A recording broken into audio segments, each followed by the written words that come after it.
राम राम साथियों, मैं हरिओम स्वागत करता हूं आपके अपने परिवार एच स्टडी ग्रुप। आपका लक्ष्य हमारा उद्देश्य। हमने एनिमल हस्बेंड्री पशुपालन शुरू किया था, उसमें हम गाय की नस्लें पढ़ रहे थे। हम आगे बढ़ेंगे, उससे पहले मैं एक बार आपका क्विक रिवीजन करवा रहा हूं। आप उसे देखकर पुनः अपना रिवीजन व मूल्यांकन कर ले कि आपको कितना याद हुआ है। देखो मैं बता रहा हूं। सर्वप्रथम हमने कल क्या देखा था कि पशुपालन एनिमल हस्बेंड्री क्या होता है। तो एनिमल हस्बेंड्री देखो, पशुओं की देखभाल व उनके संकरण का अध्ययन क्या कहलाता है, एनिमल हस्बेंड्री कहलाता है। देखभाल में उनके आवास का प्रबंधन आ जाता है, उनके रोगों का प्रबंधन आ जाता है, उनका खाद्य प्रबंधन, ये सारी चीजें उनके अंदर आ जाती है। और उनके संकरण का अध्ययन क्या कहलाता है, तो पशुपालन विज्ञान या फिर एनिमल हस्बेंड्री कहलाता है। फिर हमने शुरू किया था गाय की नस्लें, काउ ब्रीड चालू किया था। तो ब्रीड व नस्ल शब्द क्या होता है, इसका अर्थ क्या होता है। फिर मैंने आपको बताया था कि ऐसा समूह गायों का या पशुओं का ऐसा समूह है जो रंग रूप आकार आकृति व उत्पत्ति स्थान व कार्यों के आधार पर लगभग समान हो, क्या कहलाता है, वह नस्ल ब्रीड कहलाता है। ये उसकी परिभाषा थी। फिर हमने गाय की नस्लें देखी थी। उससे पहले हमने 2-3 फैक्ट देखे थे, वो मैं आपको बाद में लिखा दूंगा। एक बार और बता रहा हूँ, सर्वाधिक विश्व में गाय कहाँ पर पाई जाती है, तो वो हमारे महान देश भारत में पाई जाती है। सेकंड नंबर पे ब्राजील में और तीसरे नंबर पे चीन आता है। भारत में सर्वाधिक गायें पाई जाती है पशुओं के आधार पर। अगर देख लिया जाता है कि सर्वाधिक पशुधन भारत में, सबसे ज्यादा पशुधन गाय का पाया जाता है। सभी पशुओं में कितना पाया जाता है, 12.3% पाया जाता है। और विश्व में भी सर्वाधिक गाय भारत में ही पाई जाती है। मान्यता प्राप्त नस्लें कितनी है, तो 41 मान्यता प्राप्त नस्लें हैं। फिर हमने गायों का प्रबंधन देखा था। उससे पहले हमने देखा था देसी गाय व विदेशी गाय। देसी गायों में कुबड़ पाई जाती है, विदेशी गायों में कुबड़ अनुपस्थित होती है। देसी गाय का वैज्ञानिक नाम बोस इंडिकस था और विदेशी को का था बोस टार्सस था। 60 इनमें गुणसूत्र होते हैं, बोविडी इनका कुल होता है। ये चीजें हमने गाय के बारे में देखी थी। फिर हमने भारत में गाय को कार्य के आधार पर 3 भागों में विभाजित किया था।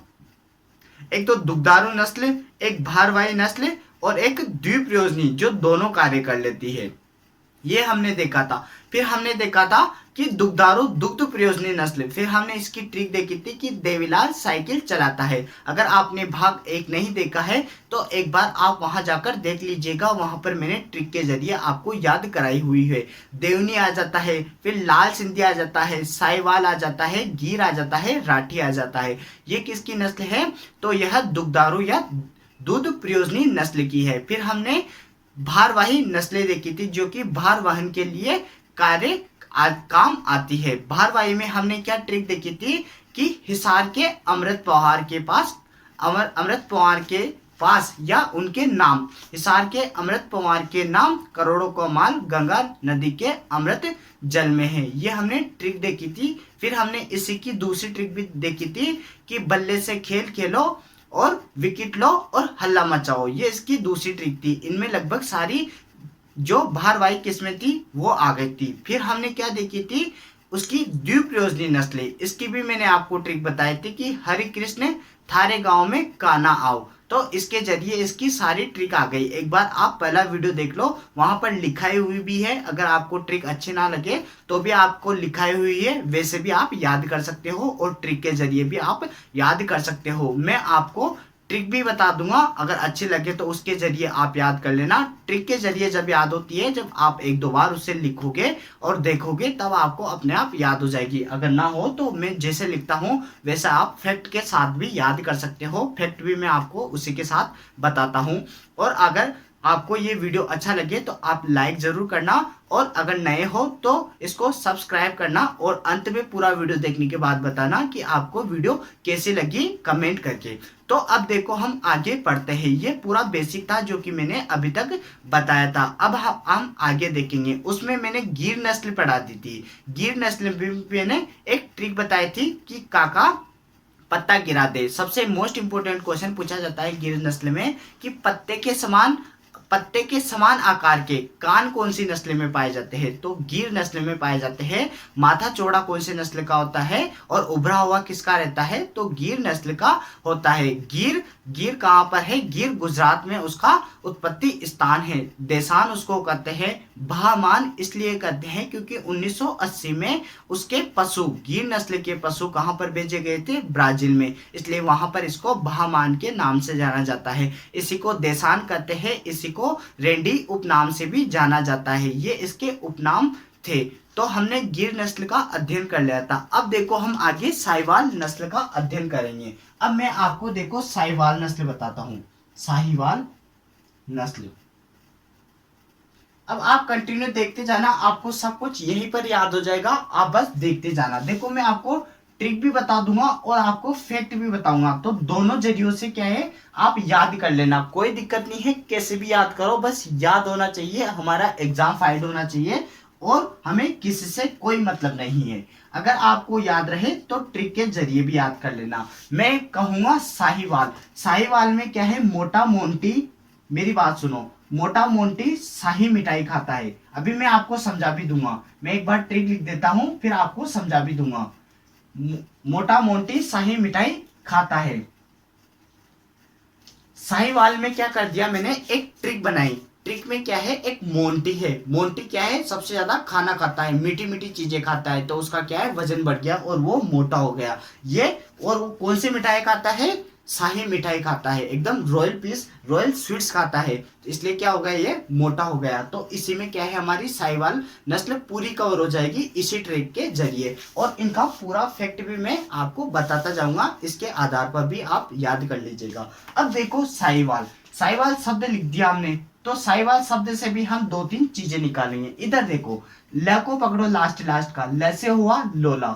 मैं एक एक चीज आपको फैक्ट के साथ बताऊंगा, आप घबराना मत, आपको सब कुछ याद हो जाएगा, ये मेरा आपसे वादा है, अच्छा कंटेंट मिलेगा।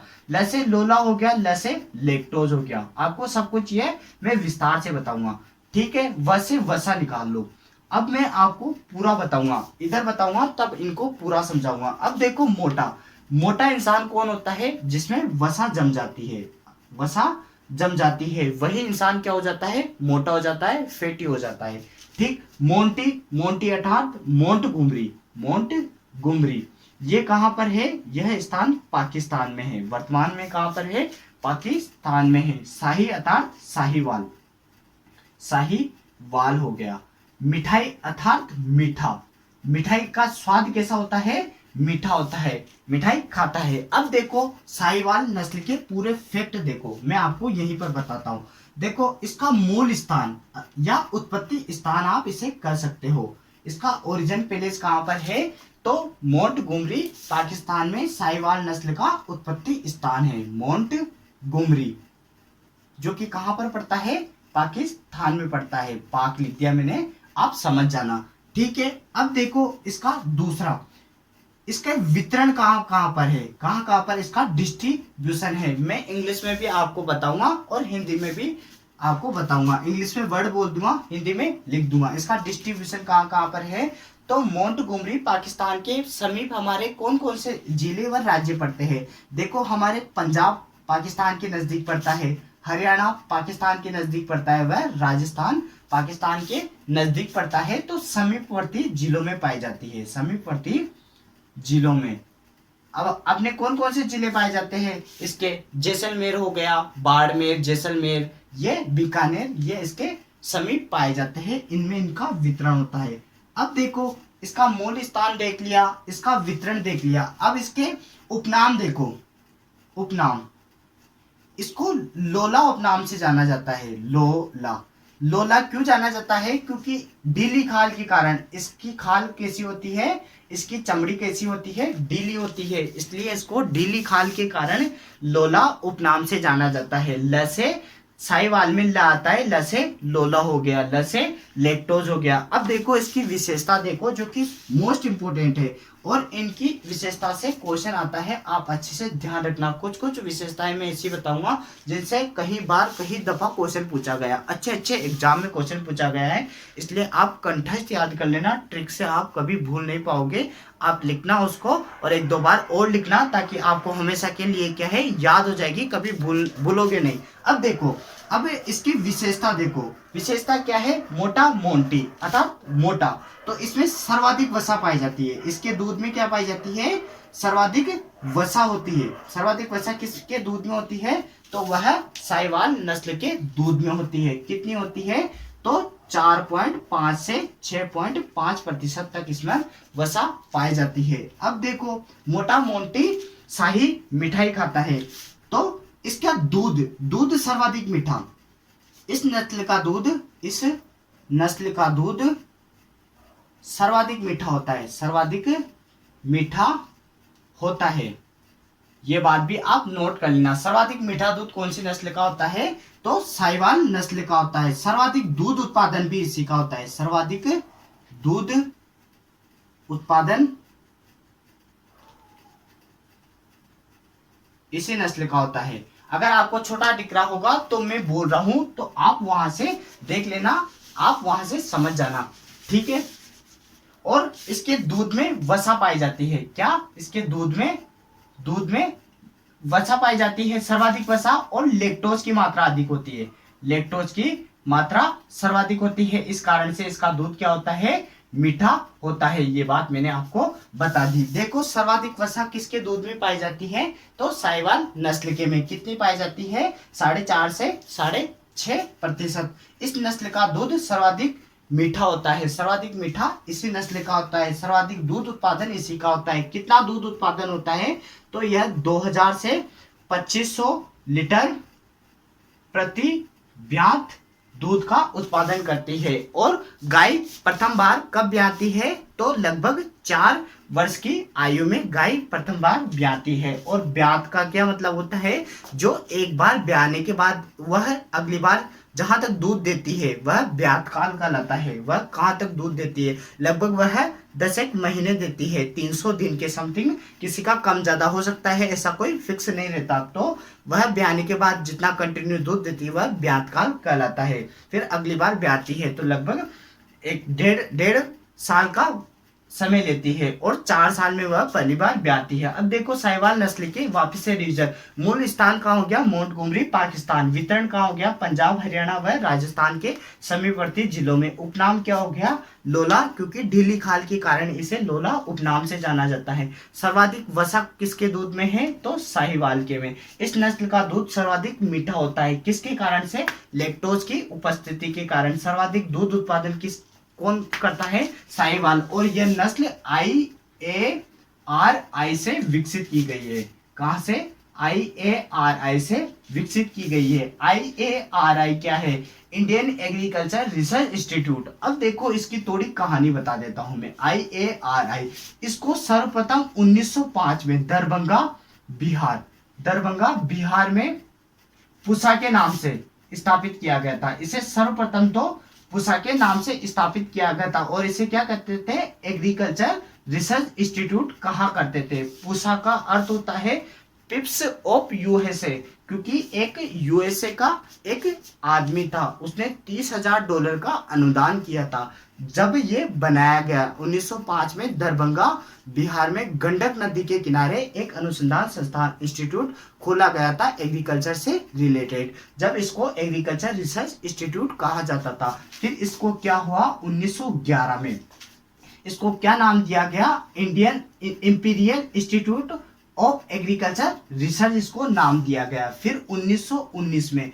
इसको इंपीरियल एग्रीकल्चर रिसर्च इंस्टीट्यूट नाम दिया गया। फिर 1934 में दरभंगा पूसा बिहार में क्या हुआ, भूकंप आया। देखो, मैं वापस से समझा दूंगा आपको, क्योंकि ये चीजें भी आपकी क्या है, इंपॉर्टेंट है। आप किसी विज्ञान के छात्र हो या अन्य कहीं भी आप पढ़ते हो, तो आपको ये काम हमेशा आएगी। 1934 में भूकंप आया, फिर 1936 में इसको नई दिल्ली स्थापित कर दिया गया। कहां पर, नई दिल्ली स्थापित कर दिया गया। ये बात आप ध्यान रखना। सर्वप्रथम कहां पर हुआ था, 1905 में दरभंगा बिहार गंडक नदी के किनारे IARI इंपीरियल। फिर बाद में आजादी के बाद इसको इंडियन एग्रीकल्चर रिसर्च इंस्टीट्यूट इसका नाम परिवर्तित कर दिया गया। 1905 तक तो क्या जानते थे इसको, एग्रीकल्चर रिसर्च इंस्टीट्यूट। 1911 में इसको imperial institute of agriculture research. 1919 में इसको क्या जानते थे, इंपीरियल एग्रीकल्चर रिसर्च इंस्टीट्यूट के नाम से जानते थे। फिर इसको मैं हर बार जब भी ये आएगा तब आपको बार बार बताऊंगा, तो आपका रिवीजन हो जाएगा, आप घबराना मत, आपको सब कुछ याद हो जाएगा। आप क्या है इसे देखते जाइए और समझ जाओगे। ठीक है। 1934 में क्या हुआ था, वहां पर भूकंप आया था। अर्थक्वेक आया था, तो वह जो बनाया गया था वह नष्ट हो गया। फिर उसको 1936 में नई दिल्ली स्थापित कर दिया गया। तब तक भी इसका नाम क्या था, इंपीरियल एग्रीकल्चर रिसर्च इंस्टीट्यूट था। किंतु आजादी के बाद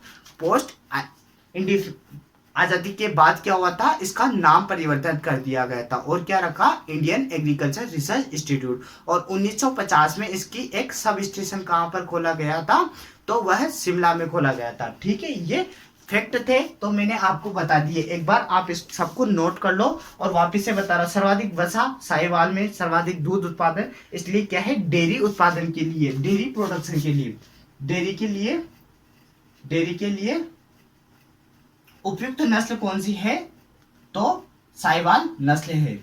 ये बात भी आप ध्यान रखना। अगर डेयरी उद्योग के लिए सर्वाधिक उपयुक्त नस्ल कौन सी है, तो साहिवाल नस्ल है। ये आप एक बार नोट कर लीजिएगा या स्क्रीनशॉट खींच लेना। फिर मैं आगे बढ़ता हूँ, आगे की नस्ल राठी पढ़ेंगे हम। यह साहिवाल नस्ल हो गई, एक बार आप स्क्रीनशॉट खींच लो या इसको नोट कर लो। फिर मैं इसको मिटा देता हूँ। फिर हम राठी नस्ल के बारे में पढ़ेंगे। राठी जिसको राजस्थान की कामधेनु कहते हैं, अलवर इसका उत्पत्ति स्थान है, त्वचा ढीली गलगंबल लटका हुआ होता है, उसके बारे में हम पढ़ेंगे। अब देखो, इसका आपने स्क्रीनशॉट खींच लिया होगा। अब मैं इसे मिटा देता हूँ, आशा करता हूँ कि आपने इसको नोट कर लिया होगा। अब देखो, हम आगे राठी नस्ल के बारे में पढ़ेंगे। मैं आशा करता हूँ कि आपको देखो इजी वे में समझ में आ गया होगा। एक बार क्या है, आप खुद लिखोगे इसे, वह एक दो बार याद करोगे तो आपको जल्दी से ये याद हो जाएगी। इतनी कठिन नहीं है, हर चीज ट्रिक से क्या है, मोटा मोटी शाही मिठाई खाता है, शाही दूध की मिठाई खाता है, ऐसे याद रख लेना। ठीक है, अब हम राठी नस्ल के बारे में पढ़ते हैं। देखो, हमारी तीसरी वाली है, पहली तो गिर थी, दूसरी साहिवाल, तीसरी राठी नस्ल। अब देखो, इसकी भी मैं ट्रिक बता देता हूँ, आप चाहो तो ट्रिक से याद कर लेना या नॉर्मल याद कर लेना, आपको जैसा अच्छा लगे। राठी मतलब अर्थात मैं एक ट्रिक लिख देता हूँ, फिर आप बाद में देख ले, बाद में मैं आपको समझा दूंगा। देखो, रात को काम करने के बाद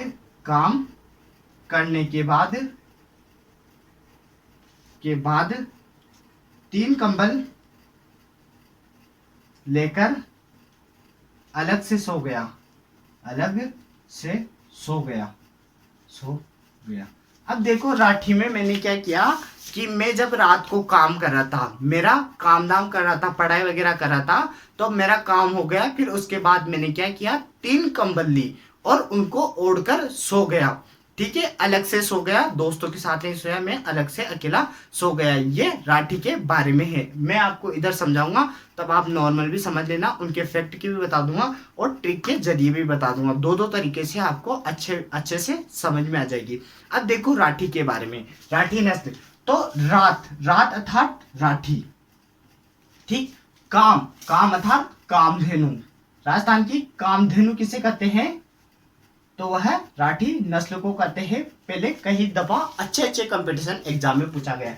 अब देखो, 2-3 फैक्ट बताता हूं मैं। राजस्थान की कामधेनु, तो वह राठी गाय है। यूं भी पूछ लिया जाता है कि राठी किसकी नस्ल है, तो गाय की नस्ल है। राजस्थान की मेरिनो, ये आप नोट कर लो। राजस्थान की मेरिनो किसे कहते हैं, तो चोखला को कहते हैं, चोखला भेड़ को कहते हैं। ये भी आप ध्यान रख लेना। ठीक है, और देखो, राजस्थान का राज्य वृक्ष क्या है, तो खेजड़ी है। क्या है, खेजड़ी, जिसको क्या कहते हैं, प्रोसोफिस सिनेरिया कहते हैं। और देखो, हमारा राज्य फूल क्या है, राज्य फ्लावर क्या है हमारा, तो रोहिड़ा। इसको क्या कहते हैं, टिकुमेला अंडीलाटा। और दोनों को क्या किया था 1983 में अपनाया गया था, राज्य पुष्प राज्य वृक्ष का दर्जा दिया गया था। अब देखो राज्य पशु कौन है अपना, राज्य पशु कौन है और राज्य पक्षी कौन है। राज्य पक्षी कौन है, राज्य पशु चिकारा है, गजेला गजेला। राज्य पक्षी कौन है, गोडावण है, गोडावण नाइग्रिस। ये भी आप एक बार स्क्रीनशॉट खींच लो, फिर मैं इसको मिटा देता हूँ। ये बातें भी क्या है आपको राजस्थान की याद रखनी चाहिए। और इनको कब दर्जा दिया गया था, तो 1981 में इनको राज्य पशु व राज्य पक्षी का दर्जा दिया गया था। 1983 में राज्य वृक्ष प्रोसोफिसिनेरिया टिकोमिला अंडुलटा रोइडा को दर्जा दिया गया था। राजस्थान की कामधेनु पूछ लिया जाता है तो राठी है। राजस्थान की मेरिनो कौन है, तो चोकला बेड़े। ये मैं मिटा देता हूँ, आप अपने ऊपर लिख लेना एक बार इनको, ये हमेशा काम आती रहेगी। अब देखो कामधेनु कौन हो गया, तो राठी गाय हो गया। रात को काम करने के बाद 3 कंबल लेकर अलग से सो गया। 3 अर्थात त्रिसंकरण। त्रिशंकर किस्म है, त्रिशंकर किस्म है तो स से पकड़ो आप, साथी रे। मैं साथियों के साथ नहीं सोया, अलग से सो गया। साथी त्रिशंकर, तो किस किस का संकर है ये, साहीवाल, सा से साहीवाल और थ से थार पारकर और रे से रेड सिंधी का संकरण है। किसका, रेड सिंधी का संकरण है। ये भी आप ध्यान रखना, अच्छे से ध्यान रखना। किसका है, साहीवाल, थार पारकर व रेड सिंधी का। मैं क्या है, अलग से सोया, साथी के साथ नहीं सोया। तो त्रिशंकर है, किसका है, साथी रे। इसका ये ट्रिक है, ये भी आप ध्यान रखना। अब देखो कंबल, तो इसकी गल कंबल अर्थात गल कंबल लेना है आपको। गल कंबल ल से लटकी हुई, तो गल कंबल किसकी लटकी हुई रहती है, तो राठी की गल कंबल, जो गले में वो लंबा लंबा रहता है ना, उसे गल कंबल कहते हैं। ये लटकी हुई किसकी विशेषता होती है, राठी की होती है। अलग यानी अलवर इसका उत्पत्ति स्थान, मूल स्थान आ जाता है। यह राठ प्रदेश में आता है। राठ प्रदेश यूपी, मथुरा यूपी में पड़ता है। लगभग अलवर को भी यह प्रदेश कहलाता है। राठ प्रदेश अलवर का एरिया भी कहलाता है, अलवर भरतपुर। अब ये देखो हमारी ट्रिक हो गई, ये मैंने आपको समझा दी। फिर मैं एक बार इधर लिख देता हूँ, वापस से एक बार और क्विक रिवीजन करा दूंगा, तो आपको यहीं पर याद हो जाएगी। अब देखो इसका मूल स्थान तो राठ प्रदेश कहाँ पर है, मथुरा यूपी। और इसका वितरण कहाँ पर पाया जाता है, डिस्ट्रीब्यूशन, वितरण। तो इसका वितरण अलवर व भरतपुर में पाया जाता है। अपने यूपी के निकट कौन से जिले पड़ते हैं, तो वह अलवर भरतपुर पड़ते हैं, तो वही राठ प्रदेश भी कहलाते हैं। ये भी आप ध्यान रखना, ठीक है। इसका मूल स्थान हो गया, इसका वितरण हो गया। अब देखो राठी को क्या कहते हैं, उपनाम। राठी का उपनाम क्या हो गया, राजस्थान की कामधेनु किसे कहते हैं, तो वह राठी नस्ल को कहते हैं। यह मोस्ट इंपोर्टेंट प्रश्न है, आप ध्यान रखना। अब देखो आगे इसकी विशेषता राठी की क्या क्या विशेषता है, तो राठी की प्रथम विशेषता है, एक तो राजस्थान की कामधेनु। मैंने क्या कहा था, त्रिशंकर नस्ल है। कौन सी है यह,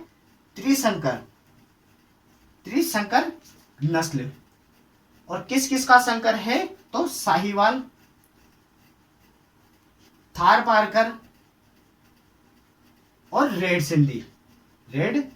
सिंधी का संकरण है। ये आप ध्यान रखना। त्रिशंकर नस्ल कौन सी है, तो वह राठी नस्ल त्रिशंकर है। इसका गलकंबल लटका हुआ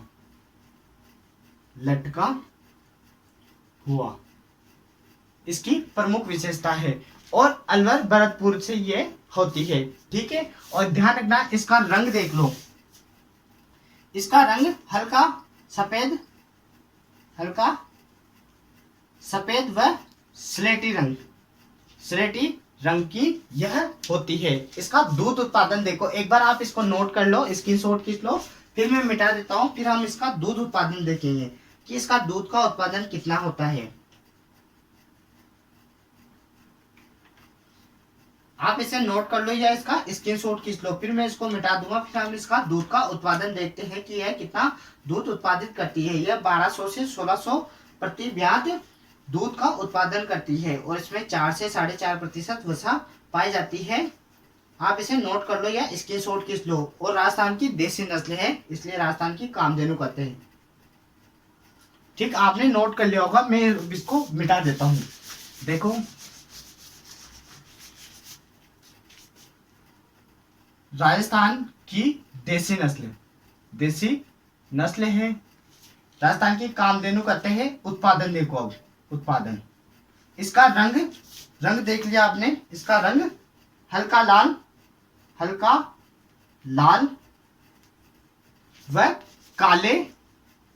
काले व सफेद धब्बे युक्त होता है। सफेद धब्बों युक्त होता है। आप ऐसे कर लेना, वो सफेद धब्बे युक्त होता है। हल्का लाल व काले सफेद धब्बों युक्त होता है। वह कौन सी नस्ल का रंग होता है? तो राठी का होता है। इसमें सर्वाधिक इंपोर्टेंट क्वेश्चन कौन सा है? त्रिशंकर नस्ल कौन सी है? तो राठी है। राजस्थान की कामधेनु कौन है? राठी है। गलगंबल लटका हुआ कौन है? तो राठी है। ये मोस्ट इंपोर्टेंट क्वेश्चन पूछे जाते हैं। इसका दूध उत्पादन देखो 1600 से 2000 लीटर प्रति ब्यात इसका दूध का उत्पादन होता है। इसमें वसा का प्रतिशत मात्रा देखो, तो इसमें वसा की प्रतिशत मात्रा कितनी होती है? 4.5 से 5.5% इसमें वसा की प्रतिशत मात्रा होती है। अब देखो इसका क्विक रिवीजन करवा रहा हूँ, फिर हम इसको डबल से देखेंगे। राठी नस्ल राजस्थान की कामधेनु, सबसे मोस्ट इंपोर्टेंट क्वेश्चन, आपको अच्छे से रट लेना है, याद कर लेना है, ट्रिक को बार बार लिखना है, आपको याद हो जाएगा। ठीक है, जब क्या बताई थी मैंने कि रात को काम करने के बाद 3 कंबल लेकर मैं अलग से सो गया था। ठीक, राठ प्रदेश मथुरा यूपी इसका उत्पत्ति स्थान है। वितरण कहाँ पर है? अलवर भरतपुर में है। राजस्थान की कामधेनु कहलाती है। त्रिसंकरण नस्ल साहिवाल, थार पारकर व रेड सिंधी का इसका संकरण है। ठीक है, गलकंबल लटका हुआ है। रंग कैसा है? लाल व काले व सफेद धब्बों युक्त इसका रंग होता है। राजस्थान की देसी नस्ल है। उत्पादन 1600 से 2000 प्रति लीटर प्रति ब्यात इसका दूध का उत्पादन होता है और 4.5 से 5.5 तक इसका दूध उत्पादन होता है। ये राठी नस्ल हो गई। देखो मैं आज इतना ही पढ़ाएंगे, आगे हम हरियाणवी, कांकरेज, देवनी, वेचूर, ये सारी नस्लों को हम विस्तार से पढ़ेंगे। अब वीडियो भी ज़्यादा लंबा हो जाता है, इसलिए देखो छोटे छोटे टुकड़ों में पढ़ाना पड़ता है। अभी क्या है, सोर्स की कमी है, इसलिए संसाधनों की कमी है, इसलिए छोटे छोटे वीडियो ही बनाने पड़ते हैं। और बहुत सारे इश्यूज होते हैं इंटरनेट वगैरह का, इसलिए देखो आपको ये समझ में आया होगा और आपको याद भी हो गया होगा, ये मैं आशा करता हूँ। अगले वीडियो में हम आगे इसकी सारी देसी नस्लें पढ़ लेंगे, फिर उसके बाद विदेशी नस्लें पढ़ेंगे। जैसे जर्सी हो गई, होलिस्टीन फ्रीजियन होगी, जो कि सबसे ज़्यादा दूध का उत्पादन करती है। अपने देसी नस्लों में सर्वाधिक दूध का उत्पादन कौन करती है? तो साहिवाल कर लेती है। आप यूँ लिख लेना, साहिवाल में सर्वाधिक दूध का उत्पादन है, वह देसी नस्लों में है। अगर विश्व में सर्वाधिक दूध का उत्पादन पूछ लिया जाता है तो वह होलिस्टीन फ्रीजियन का होता है। 5000 से 6000 लीटर प्रति ब्यात तक देती है। लगभग 365 दिन का उसका ब्यात काल होता है और उसका एक रिकॉर्ड बनाया गया है 26,500 लीटर।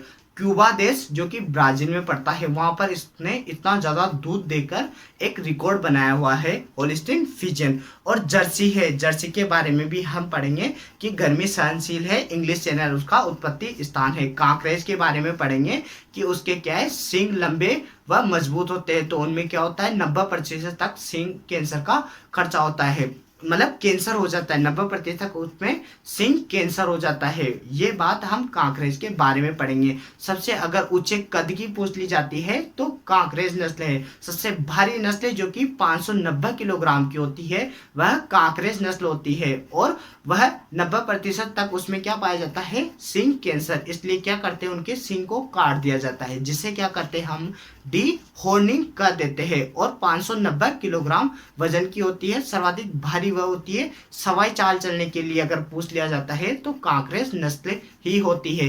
द्वीपयोजनी नस्ल पढ़ेंगे। अगर सर्वश्रेष्ठ पूछ लिया जाता है तो हरियाणवी है, हरियाणवी वह ऑप्शन में देता नहीं है, तो हमें क्या मानना पड़ता है, थार पारकर मानना पड़ता है। इतने बार जो क्वेश्चन पूछा गया है थार पारकर ही उनका सही आंसर गया है। हम थार पारकर के बारे में पढ़ेंगे कि थार पारकर का उत्पत्ति स्थान क्या है, क्या क्या उसकी विशेषताएं, हरियाणवी की क्या है, देवनी कहाँ की नस्ल होती है, गाय की सबसे छोटी नस्ल कौन सी है, तो वह वेचूर है जो केरला में पाई जाती है। मिनी एचर के उपनाम से उसको जाना जाता है। ये सारी चीजें हम क्या है अगले नेक्स्ट वीडियो में पढ़ेंगे। अगर आपको वीडियो कैसा लगा ये आप हमें कमेंट करके बताना, और हमारे चैनल को लाइक शेयर सब्सक्राइब और दबा के आप शेयर करना, इसको जहां तक हो सके अपने सारे दोस्तों तक शेयर करना। अगर आपको वास्तव में अच्छा लगा हो, अगर आपको समझ में आया हो, अगर दिल से ही अच्छा लगा हो तो आप अपने सारे दोस्तों तक शेयर करना। देखो अभी संसाधनों की कमी है, धीरे धीरे इसका कुछ अच्छा करेंगे, बड़ा करेंगे वीडियो वगैरह।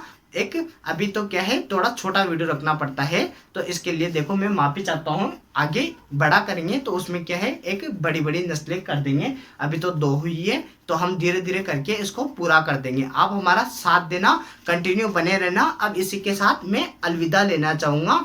तो ये बात भी आप ध्यान रखना कि जितनी ज़्यादा मेहनत करोगे उतना ही आपको फल मिलेगा। तो आप कंटिन्यू मेहनत करते रहे और आपको उतना फल देगा। ईश्वर सब कुछ देखता है। इसी के साथ मैं अलविदा लेना चाहूँगा। जय हिंद, जय भारत, धन्यवाद।